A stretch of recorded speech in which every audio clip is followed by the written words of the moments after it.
নষ্ট হইও না, সারা রাত নারী দেখো না, ছবি দেখো না।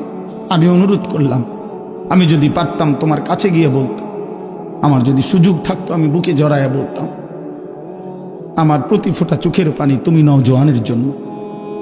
তুমি বদলাইলে পৃথিবী বদলায় যাবে ইনশাআল্লাহ।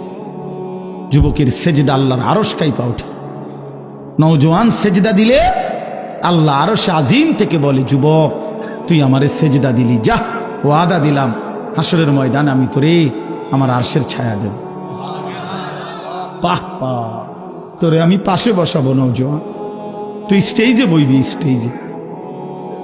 স্টেজে বসবি, বাকিরা তাকায় দেখবে, বাপরে আমগো এলাকার হেতে দি বাদশাহ। আল্লাহ তৌফিক দান করে। চলেন এই আয়াতগুলোর তর্জমা বলি, শুধু তর্জমা। আল্লাহ তাআলা বলেন, কাল্লা ইদা দুক্কাতিল আরদু দাক্কান দাক্কা। বান্দা শুনো, যত লাফালাফি ফালাফালি করো মনে রাখো তুমিও একদিন থাকবা না, পৃথিবীও একদিন থাকবে না। এই গোটা জমিন আমি আল্লাহ তাআলা চূর্ণ বিচূর্ণ করে ফেলব, সব শেষ করে ফেলব। আসমান জমিন চন্দ্র সূর্য সব শেষ করে ফেলব।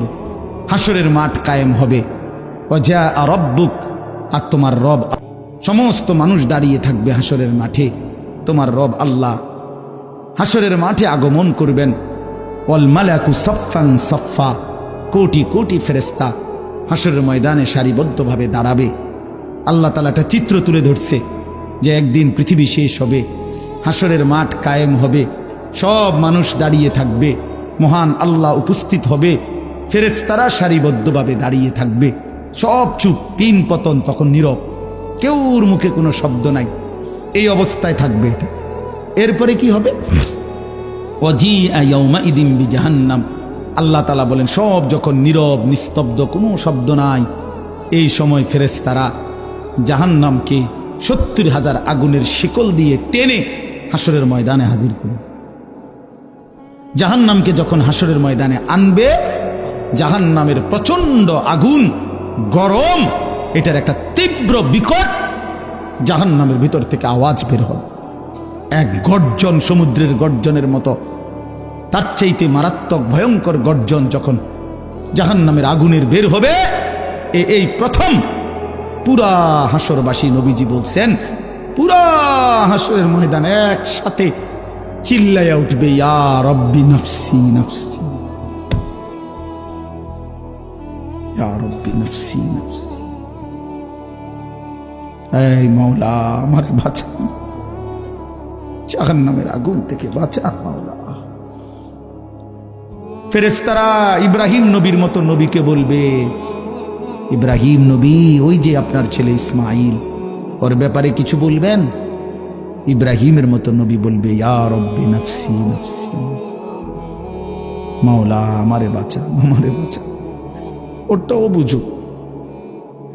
ফেরেশতারা ইয়াকুব আলাইহিস সালামের মতো নবীকে বলবে, হে ইয়াকুব নবী, ওই যে ছেলে আপনার ইউসুফ, ওর জন্য আপনি দুনিয়াতে 40 বছর একটানা কাঁদছিলেন, চোখটা অন্ধ বানায় ফেলছিলেন, আজ হাসরের ময়দানে ওর ব্যাপারে কিছু বলবেন? ইয়াকুব আলাইহিস সালাম বলবে, ইয়া রব্বি নফসি নফসি, মাওলা আমারে বাঁচান। ওটাও বুঝুক। ইয়াউমাইদিন ইয়াতাযাক্কারুল ইনসানু ওয়া আন্না লাহু যিকরা। আল্লাহ তাআলা বলেন, সেদিন সমস্ত নাফরমান পাপী তার দুনিয়ার সব কথা মনে পড়বে, সব মনে পড়বে। চুরি, ডাকাতি, জিনা, ব্যভিচার, মদ, জুয়া, নাচ, গান, সুদ, ঘুষ, হারাম, গালি গালাজ, মিথ্যা, অন্যায়, দুর্নীতি, অবৈধ সম্পদ লুণ্ঠন, বেহায়া, বেপর্দা, অসভ্যতা, নোংরামি, সব মনে পড়বে। আল্লাহর কসম বলছি, ওয়া আন্না লাহু যিকরা। কিন্তু আল্লাহ তাআলা বলেন, বান্দা বলো না, মনে পড়ে সেদিন কি লাভ হবে? মনে তো পড়বে, বুঝলাম, লাভ কি হবে? বুঝে তো আসবে, কিন্তু লাভ কি হবে? ফায়দা কি হবে? আজ বুঝলে লাভ হইতো। কাল্লা লাউ তা'লামুনা ইলমাল ইয়াকিন, এখন বুঝলে ভালো হতো। আল্লাহ বলেন, এখন বুঝলে ভালো। এই ইলমুল ইয়াকিন অর্থ কেন এটা?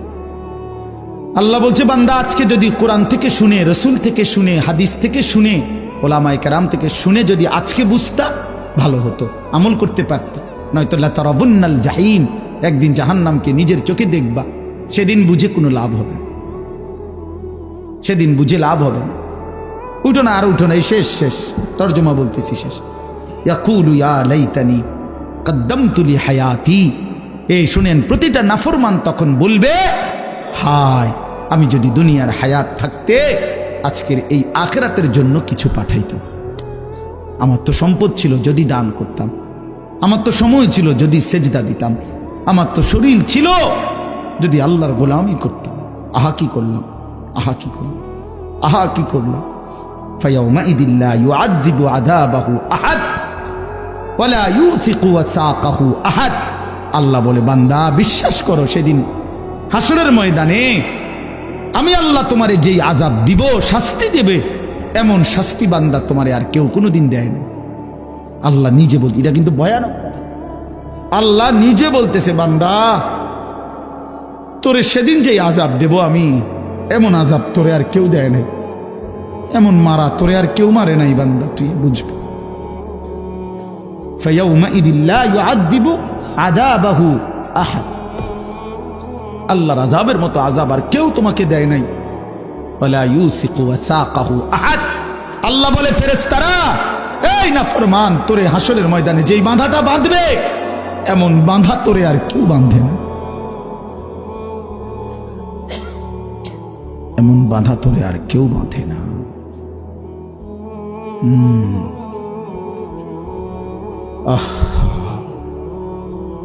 চলেন ফিরবার চেষ্টা করি, আমিও আপনিও। আল্লাহ আমাদেরকে বিবেক দান করেন। এরপরে আল্লাহ বলেন, ইয়া আইয়াতুহান নাফসুল মুতমাইন্নাহ। এখানে এটার অর্থ কি, মানে আমি বুঝাই না, আপনাকে বুঝতে সুবিধা হবে। আমি ছোটবেলায় আমার আব্বা প্রচণ্ড রাগী ছিল, আমার আব্বা ভীষণ রাগী ছিল। প্রাইমারি স্কুলের মাস্টার ছিলেন, মসজিদের ইমাম ছিলেন, 43 বছর এক মসজিদে ইমামতি করছে আব্বা, প্রাইমারি স্কুলে মাস্টারে। আব্বার খুব রাগ ছিল, ছোটবেলায় আমগরে খুব শাসন করতো আব্বা, সব ভাইরে। বাবার কঠোর শাসনের কারণে আলহামদুলিল্লাহ, আল্লাহর দয়া, আমরা 5 ভাই আলেম হয়েছি। এটা পিছনে বাবার কঠোর শাসন ছিল। যাই হোক, তো আব্বা মাঝে মধ্যে ছোট লাঠি নিত। আমার ভাইদের কোনো, আমার বড় কোনো ভাইরে যদি মারার জন্য ধরতো, লাঠি লইছে মনে হয় মারবো কোনো কারণে, তা আমার মনে আছে আমি বা আমরা কাইন্দা দিতাম, ভ্যা করে কাইন্দা দিতাম। তা আব্বা তখন কইতো, আরে না না তোরে তোরে তো আব্বা মারছি না, তুই আব্বা কাছে তোরে তো কিছু বলি না। আমার তো ধরে নাই মনে, কিন্তু ধরবার আগে আমি নাই, ডরে আর কি, কাঁদতাম, কাইন্দা দিতাম আর চিৎকার করতাম। তা আব্বাই বলতো, না না আব্বা তোরে মারবো না, তুই বুকাছে আয়। আল্লাহ তাআলা এখানে বলতেছে, এই নাফরমানের বান্দা ফিডা দেখলে, ইমানদার বান্দা, নেককার বান্দা যদি আবার ঘাবড়ায় যায়, হায় হায় কি হইতেছে, তো আল্লাহ তাআলা নিজে তখন ডাক দিবে, ইয়া আইয়াতুহান নাফসুল মুতমাইন্নাহ। এই আমার ইমানদার বান্দা, প্রশান্ত আত্মা, জিন্দেগি ভর আমার গোলামি করেছো, আমার গোলামি করেছো, আমার হুকুম মানছো, ইরজিই ইলা রাব্বিক। আরে তুমি আমার কাছে আসো বান্দা, এদিকে আসো, তুমি ঘাবড়াইও না। এই ফিডাফিডি বান্দা বান্দি দেখা তুমি ঘাবড়াইও না, তুমি আমার কাছে আসো। রাদিয়াতাম মারদিয়া, আমিও তোমার উপরে রাজি, তুমিও আমার উপরে রাজি, কোন কথা। ওই ফিডা চলুক, তুমি মারতো না, তুমি আইলাও আমার কাছে, তুমি আমার, আমি তোমার। हम यहां से तुम वहां से, दोनों जानिब से इशारा हुआ। রাদিয়াতাম মারদিয়া। বান্দা বলে, আল্লাহ আমি আপনাকে ভালোবাসি, আল্লাহ বলে, বান্দা আমিও তোকে ভালোবাসি। বান্দা বলে, আমি আল্লাহ আপনার উপরে রাজি, আল্লাহ বলে, বান্দা আমিও তোমার উপরে রাজি। हम यहां से तुम वहां से, दोनों जानिब से इशारा हुआ। আমি এখান থেকে, তিনি ওইখান থেকে, দুই দিক থেকেই ইশারা হইছে যে দুইজন দুইজনকে ভালোবাসে। সুবহানাল্লাহ, সুবহান, আলহামদুলিল্লাহ। তো আল্লাহ তাআলা বলেন, ঘাবড়াইও না বান্দা, তুমি ঘাবড়াইও, ওই সুফিটা দেখে তুমি ঘাবড়াইও না, তুমি আসো আমার কাছে, তুমি আমার, আমি তোমার। ফাদখুলি ফি ইবাদি ওয়াদখুলি জান্নাতি।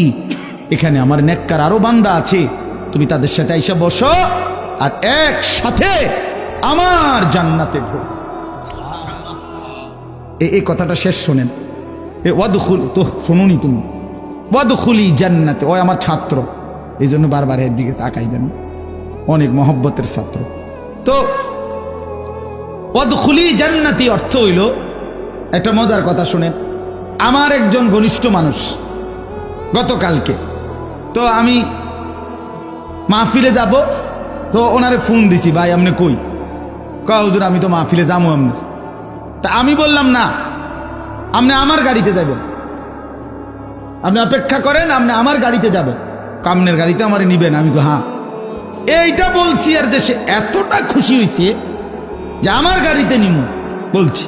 তো এই তাফসিরের মধ্যে লিখছে, ইমানদার নেককার বান্দারা সারাটা জীবন যারা